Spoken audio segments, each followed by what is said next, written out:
বান সাহায্যৰ বাবে গোলাঘাটৰ সুৰবাহিনীৰ ৰোড শ্ব'। অসমৰ এটা জটিল সমস্যা হৈছে বান সমস্যা। প্ৰতি বছৰেই অসমৰ বিভিন্ন প্ৰান্তত বানপানীয়ে সৰ্বসাধাৰণৰ ৰাইজক জুৰুলা কৰাৰ লগতে জীৱকুলৰ বিস্তৰ ক্ষতিসাধন কৰিছে। এইবাৰো অসমৰ বিভিন্ন প্ৰান্তত বলীয়া পানী বেয়াকৈ ক্ষতিগ্ৰস্ত কৰিলে বহু লোকৰ।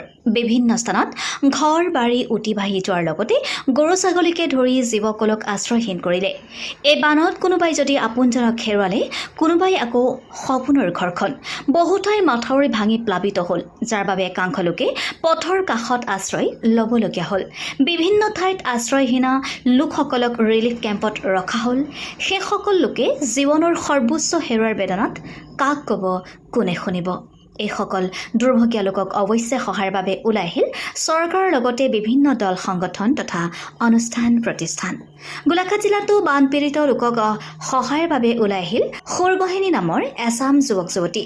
তেওঁলোকে অসমৰ বিভিন্ন স্থানত ৰোড শ্ব'ৰ জৰিয়তে গীত পৰিৱেশন কৰি ৰাইজৰ পৰা আৰ্থিক সাহায্য সংগ্ৰহ কৰিলে।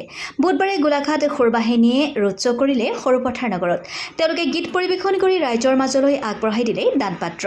সৰুপথাৰবাসী ৰাইজেও তেওঁলোকৰ এই মহান পদক্ষেপক শলাগ জনাই মুক্ত হস্তে দান কৰিলে। আজি আমাৰ সৰুপথাৰ আমি প্ৰচেষ্টা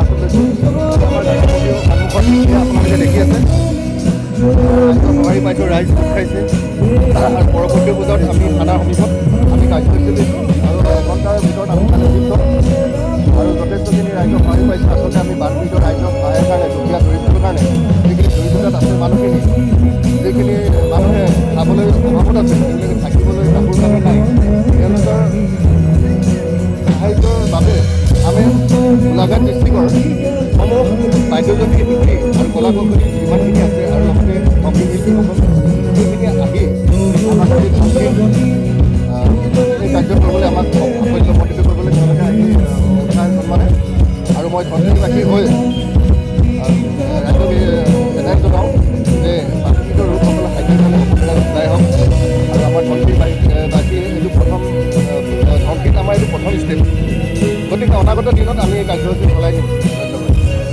আচলতে এইটো আমাৰ প্ৰচেষ্টা বহুত দিন হোৱা নাই। আজি 6-7 দিনমানৰ আগৰ পৰা আৰম্ভণি হৈছে। আমি প্ৰথমতে গোলাঘাটত কৰিলোঁ, তাৰপাছত দেৰগাঁৱত কৰিলোঁ, আজি আমি আহিছোঁ ইয়ালৈ সৰুপথাৰলৈ আৰু আমাৰ লগত বহুতো শিল্পী আছে। আমি গোলাঘাটৰ পৰা আজি বৰ্তমান আমি 12-13 গৰাকীমান আহিছোঁ আৰু আমি যিসকল বানপীড়িত লোক হয়, যিসকল এতিয়াও মানে বিপদত পৰি আছে, তেওঁলোকক আমি সহায় কৰাৰ মানে হেৰি লৈ পেলাই আমি আগবাঢ়িবলৈ আহিছোঁ। এই দলটোত আপুনি কিহৰ হেৰি লৈছে?